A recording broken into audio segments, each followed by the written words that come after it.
Hello. Happy Pride. It was very interesting. I'd started preaching when I was 13 years old. I was licensed to preach in the Southern Baptist Church at age 15. I felt a call to ministry all my life. I felt like I was going to be a clergy person, that I was going to be a priest. I then later went to visit my church official, and I said, I've learned something about myself. And he said, what? I said, I think I'm a homosexual. All the blood drained out of his face, and he said, have you molested kids in the Sunday school class? And I said, no, sir.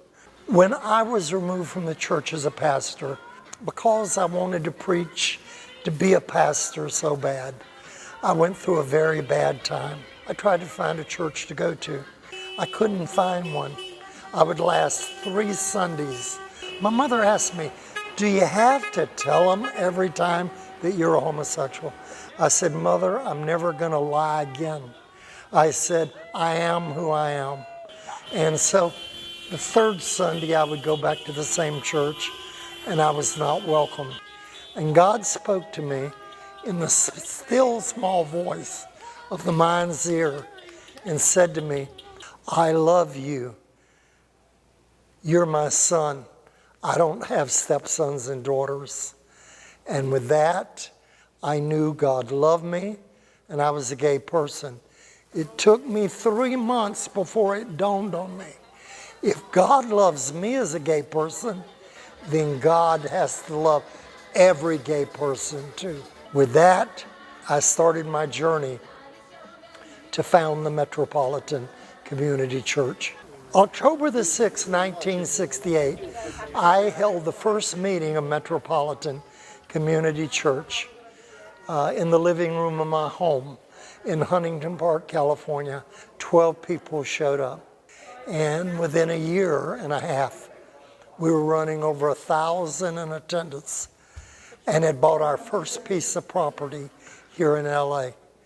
You know, I give Jesus credit for saving my soul, but Troy Perry saved my life. I grew up in the Pentecostal church, and all of our family, both sides, my mom's people, my dad's people, everybody went to the same church. And so it was our source of family, it was our social life, as well as our spiritual lives. I knew I couldn't stay in the church and be gay, but trying to figure out how to get rid of the gay didn't work. I would pray on my knees beside my bed. At church, we would have healing lines. You could go up and ask for prayer, and they would lay hands on you and pray for you, and nothing changed. So when I would ask God to deliver me, it was like asking God to cut off an arm or cut off a leg. It was a part of me. I was like, God, I don't understand. When I was in college, I read Reverend Troy Perry's book, The Lord is My Shepherd, and He Knows I'm Gay. When I read that book and found out there was somebody else who had gone through that, it saved me from taking my own life. I couldn't live without God.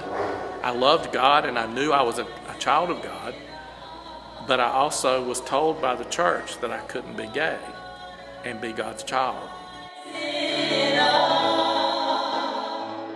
I was so closeted, I knew I was different, but the word transgender had not come up. Either you conformed or you were a freak. Nobody wanted to be a freak, nobody wanted to take that rejection on, and along with the hiding came the shame and the guilt, and also fear of being recognized, fear of being challenged, fear of being going to church. Who wants to be rejected out of a church in front of your friends?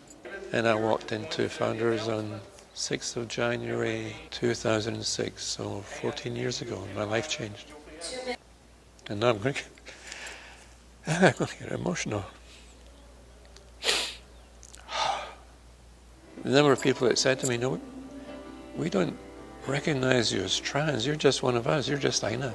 I love that. We're just being accepted for who we are.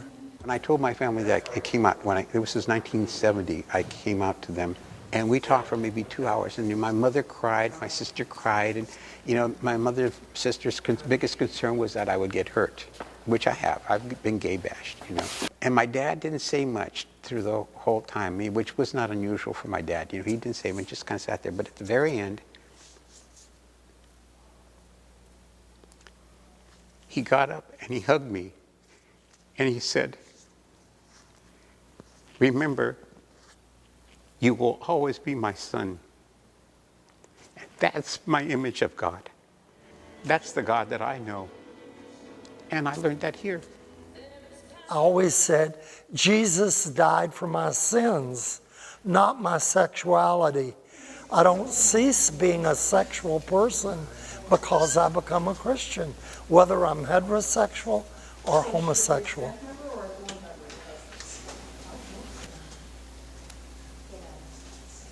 So should it be a step?